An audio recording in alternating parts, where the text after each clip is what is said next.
Hello students, welcome back. Today we are here to discuss our new topic sexual reproduction. In earlier video we have already discussed about reproduction, what is reproduction and what is asexual reproduction. अब हम बात करेंगे sexual reproduction की, right? तो coming on to this topic sexual reproduction and variation. Sexual reproduction involves two parents and gamete formation. That we have already discussed कि sexual reproduction इसमें दो sexes involve होते हैं, इस वजह से इसे sexual reproduction कहते हैं, जिसमें two parents involve होते हैं और gamete का formation होता है जिसमें two gametes बनेंगे. एक होगा male gamete and second one will be female gamete, right? Gametes क्या होते हैं? These are special cells which are formed after meiosis. What is meiosis? Meiosis is a type of cell division. दो type का cell division basically हम observe करते हैं, एक है मियोसिस, दूसरा है माइटोसिस. यहाँ पे मियोसिस ही बताया गया है, माइटोसिस का कोई वैल्यू नहीं है यहाँ पे. That we will discuss later on, जब उसकी नीड होगी तब. There are two type of gametes form, male and female. We have already discuss this. The number of chromosome is haploid in the gametes. Haploid number of chromosomes का मतलब क्या होता है? 23. Haploid का मतलब क्या होता है? 23. और डिप्लॉयड की कंडीशन क्या होगी? 23 को इंटू 2 कर देंगे. जब हम 23 को इंटू 2 कर देंगे तो 46 नंबर ऑफ क्रोमोसोम्स हो जाएंगे. वो तब होगा जब मेल और फीमेल गैमेट का फ्यूजन हो गया होगा, तब डिप्लॉयड की कंडीशन आती है. तो अभी जब सिंगल गैमेट है तो number of chromosomes is haploid in the gametes when the gamete fuse. कब फ्यूज़ करेंगे? उस प्रोसेस को हम कहते हैं fertilisation. Fertilisation is the process of fusion of male and female gamete. The number of chromosomes becomes diploid. और diploid कब बनेगा? तो इसका मतलब यहाँ पे कितने 46 नंबर ऑफ क्रोमोसोम्स हो जाएंगे और 23 पेयर ऑफ क्रोमोसोम्स हो जाएंगे, right? 46 number of chromosomes and 23 pair of chromosomes. This is important for maintaining the unique identity of a particular species which reproduces by sexual method. और इसको हमने last video lecture में discuss किया था कि variations होते क्यों हैं. क्योंकि जब ये डिप्लॉयड की कंडीशन बनती है मेल और फीमेल गैमीट के फ्यूजन से, तो यहाँ पे एक पर्टिकुलर स्पीशीज़ की आइडेंटिटी बनती है, एक यूनिक आइडेंटिटी फॉर्म होती है. और यहाँ ये पूरा डिसाइड होता है किसके थ्रू? डीएनए के थ्रू. वो अभी हम नेक्स्ट स्लाइड में डिस्कस करेंगे. Coming to the next point, in sexual reproduction the offspring gets sets of genes from two different individuals. दो इंडिविजुअल से मिलेगा, एक मेल गैमीट से जो आपका मेल पेरेंट हो गया और एक फीमेल गैमीट से जो आपका फीमेल पेरेंट है, right? This leads to subtle variation. और जब दो अलग अलग, ठीक है, मेल, यहाँ पे देखिए मेल और फीमेल गैमीट से जब फ्यूजन होगा तो वेरिएशन आएगा ही आएगा. और वो कहाँ एक्सप्रेस होता है? नेक्स्ट जनरेशन में. These variations accumulate over 1000 of generations, ठीक है. और ये जो वेरिएशन है ये ऐसा नहीं है एक जनरेशन में आया दूसरे में गायब हो जाएगा. ये थाउजेंड्स ऑफ जनरेशन तक आपका ऑब्जर्व होता ही रहता है. एंड फाइनली जब आप देखेंगे वेरिएशन चेंजेस धीरे धीरे जब आना शुरू होगा तो एक न्यू स्पीशीज़ उससे जनरेट होती है, एक न्यू ऑफस्प्रिंग उससे जनरेट होगा. That is how complex organism have evolve from a common ancestor. और यही एक प्रोसेस है जिसके थ्रू कॉमन एंसेस्टर्स से ह्यूमन बींग्स इवॉल्व हैं. Coming to the next slide, what is DNA replication? DNA, ये आपका डीएनए का स्ट्रक्चर है जो डबल हेलिकल स्ट्रक्चर होता है. You can see this, double helical structure है. न्यूक्लियोसाइड्स होते हैं, न्यूक्लियोटाइड्स होते हैं, बेस पेयर्स होते हैं इसमें, जो आपका हायर स्टडीज़ में, आप हायर क्लासेस में स्टडी करेंगे. What is DNA replication? It is a process by which DNA makes a copy of itself. DNA replication का मतलब है ये आधा पोर्शन है और इसकी कॉम्प्लीमेंट्री पेयरिंग जब फॉर्म होएगी तो वो क्या कहलाएगा? DNA replication. DNA makes a copy of itself. DNA replication happens during S phase. और यहाँ पे S डिनोट होता है किसको? सिंथेसिस को, right? S phase denotes synthesis phase. ऐसे ही G phase होता है, इंटरमीडिएटरी फेज़ भी होते हैं, जी फेज़ ग्रोथ फेज़ होता है, सेल साइकिल. ये सेल डिवीजन जब होता है तो सेल साइकिल का एक फेज़ है. यहाँ पे सिर्फ रेप्लिकेशन की बात हो रही है इसलिए सिर्फ सिंथेसिस फेज़ का यहाँ पे पॉइंट बोला गया है. This is important because the daughter sales would need additional copies of DNA. और ये होता क्यों है? क्योंकि जब डॉटर सेल्स बनती हैं, अभी आपने देखा मेल और फीमेल गैमीट से डॉटर सेल्स बनेंगी, जो डॉटर सेल्स बनेंगी उसमें डीएनए ज़्यादा अमाउंट में चाहिए, क्योंकि वो पूरी एक न्यू सेल बनेगी जाके। तो वहाँ पे जब एडिशनल कॉपीज ऑफ डीएनए की रिक्वायरमेंट होती है, to then to fulfil that particular DNA requirement, the process of DNA replication takes place in the in that particular organism. The process of DNA replication is a full proof process. ये पूरा एक mechanised process होता है, yet some alterations do take place. लेकिन फिर भी कभी कई सिचुएशंस पे ऐसी चीज़ें आती हैं, या ऐसा ऑल्ट्रेशन हो गया, या कई जगह म्यूटेशंस हो गए, या जीन ऑल्ट्रेशंस हो जाते हैं जो किसी न किसी वेरिएशन को लीड करते हैं. These alterations may lead to some variations in the characters of the daughter cells.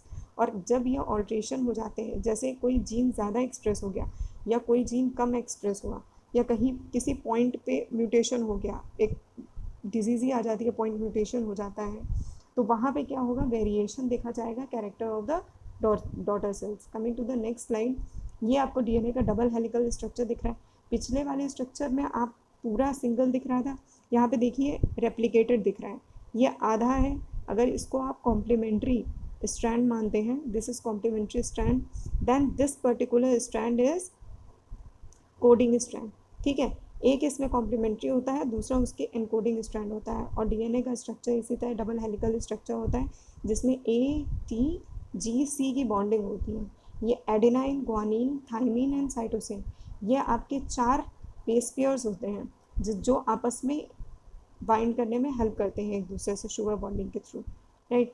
Coming to the sexual reproduction, what is sexual reproduction in flowering plants, how does it take place.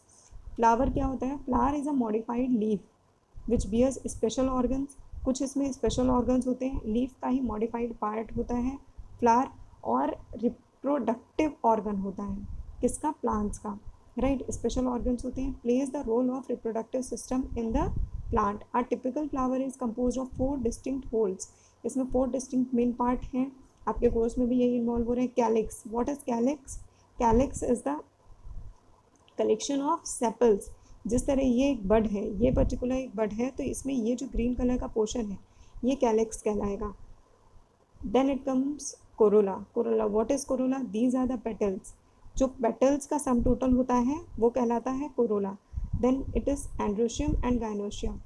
Androecium is the male part of this particular flower and gynoecium is the female part. Gynoecium में आपका पूरा pistol, ये यहाँ पे जब pistol से लेके यहाँ ओवरी तक का पोर्शन आता है, इम्बिल्ड होता है इसी के अंदर. जब आप सेक्शंस कट करेंगे तब आपको बहुत अच्छे से विजिबल हो जाएगा. तो androecium is male part and gynoecium, G for आप gynoecium याद रखेंगे, it is the female part. Coming to the next slide. Right, here it is mentioned calyx. Calyx के बारे में अभी हमने ऑलरेडी बताया. The outermost whole of the flower is called as calyx. It is composed of green leaf-like structures. क्या होते हैं वो green leaf-like structures? Sepals. Then corolla. Corolla क्या है? Second whole, जो आपका colored part होता है flower का. It is known as corolla. Corolla जो है आपका, it is composed of colorful leaf-like structures, जिन्हें हम पेटल्स भी बोलते हैं, और ये वेरियस कलर्स में पाई जाती हैं. बेसिक एक क्वेश्चन बनता है 1 मार्क का या 2 मार्क का क्वेश्चन आता है यहाँ पे. Why these corollas are coloured in various, they are found in various colours, और they are found in white, blue, pink, red, orange colours. Y?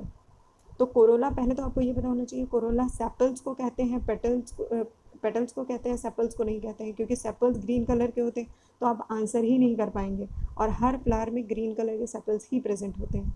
Petals जो हैं वो कलरफुल क्यों होते हैं? कोरोला जो है वो कलरफुल क्यों होता है? To attract the insects and birds. Right. Petals are colourful so that they can attract insects और बर्ड्स.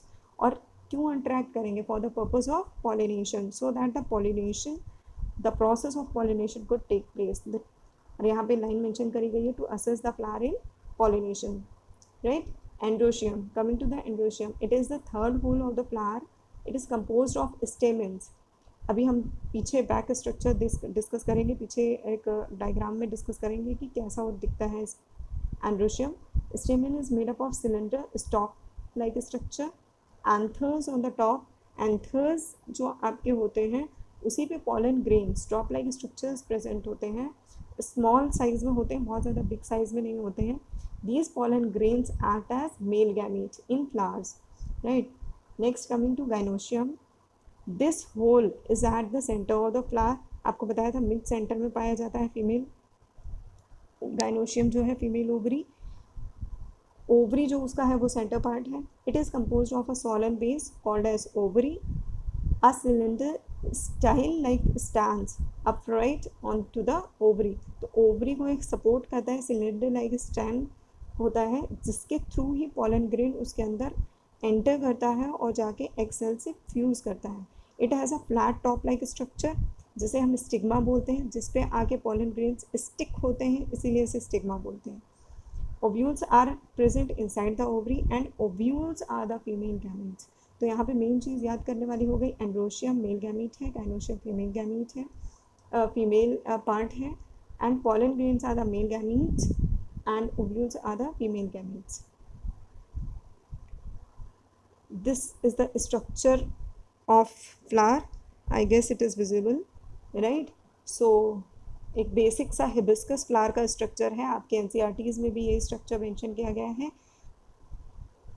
कैलिक्स से हमने पढ़ाना शुरू किया था, तो कैलिक्स से डिस्कस करते हैं. ये ग्रीन कलर के सेपल्स हैं जो सारे फ्लावर में प्रेजेंट रहते हैं. These are the sepals. These red coloured petals are present. These are the petals. And after that pollen grain यहीं से डिस्कस करते हैं. पेटल्स हैं. ये एंथर. एंथर क्या है? ये जो राउंड सा पोर्शन है, yellowish portion, this is known as anther. और यहीं पे पॉलन ग्रेन का प्रोडक्शन होता है. और इनको सपोर्ट ये अटैच किससे होते हैं? ये सिलेंडर लाइक स्ट्रक्चर से, जिन्हें हम कहते हैं फिलामेंट. करेक्ट. आफ्टर दैट ये आपका ओवरी का पार्ट है, इसको बाद में डिस्कस करेंगे. स्टिग्मा की बात करी थी हमने. What is stigma?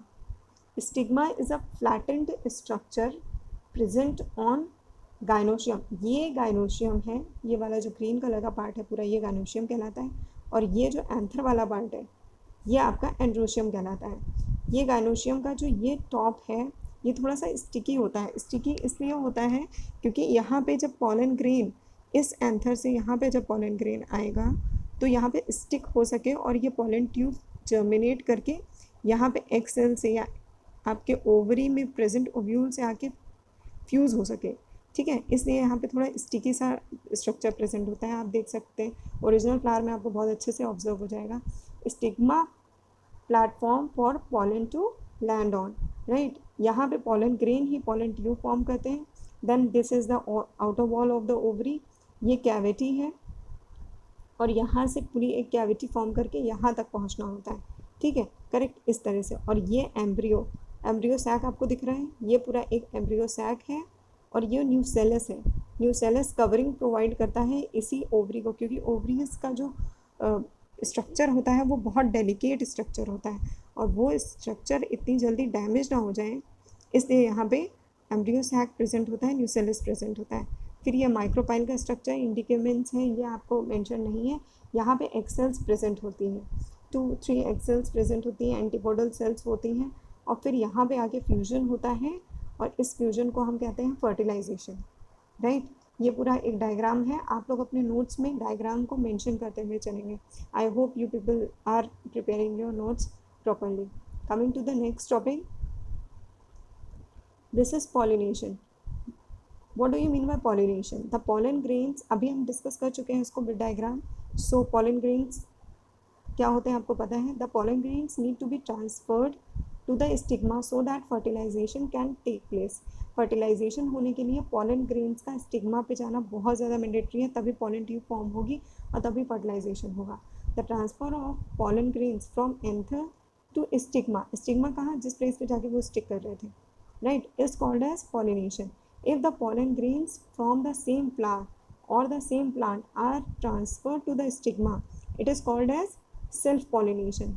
And if the pollen grains of a different plant are transferred to the stigma, it is known as cross pollination.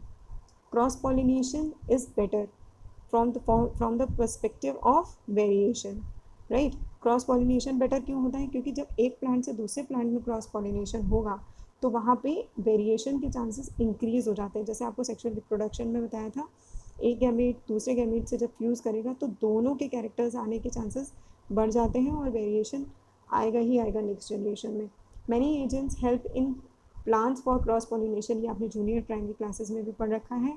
Insects, इंसेक्टोफिली होता है, एनिमल के थ्रू होता है, विंड के थ्रू, वाटर के थ्रू होता है, हाइड्रोफिली होती है, और कई बार आपके प्लांट के कुछ एजेंट्स होते हैं जो विंड के थ्रू, एयर के थ्रू ब्लो करके इधर उधर पहुँच जाते हैं, और बैट्स के थ्रू हैं या बर्ड्स के थ्रू हैं। तो ये मेन आपके पॉलिनेटर्स कहलाते हैं। Insects are the main pollinators for the plant kingdom, और इंसेक्ट्स इसमें मेजर रोल प्ले करते हैं। यहाँ पे एक बार दोबारा देखते हैं सेल्फ पॉलिनेशन क्या होगा। इस एंथर का पॉलन ग्रेन इस स्टिग्मा पे अगर आ रहा है तो सेल्फ पॉलिनेशन है, और यहीं पे दूसरा कोई फ्लावर अभी प्रेजेंट होता, उसका एंथर आके इस स्टिग्मा पे स्टिक होता, तो ये क्रॉस पॉलिनेशन होता। Correct. I hope pollination point is clear. This is fertilisation.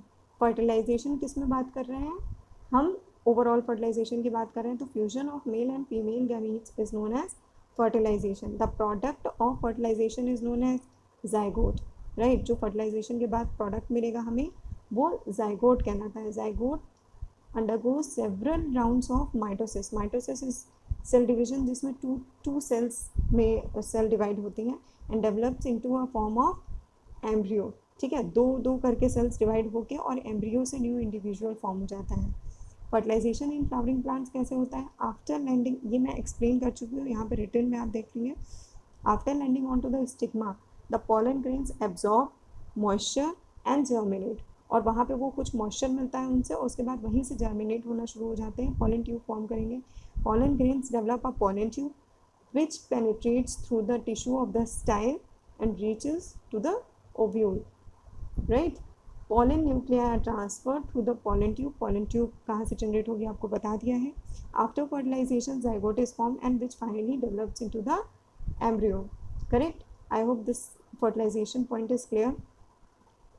उसके बाद चेंजेस कौन से ऑब्जर्व होंगे? फर्टिलाइजेशन तो हो गया, लेकिन फ्लावर में क्या फर्टिलाइजेशन होने के बाद कुछ चेंजेस होते हैं? बिल्कुल होते हैं। तो यहाँ पे जब चेंजेस की जब हम बात करेंगे तो आप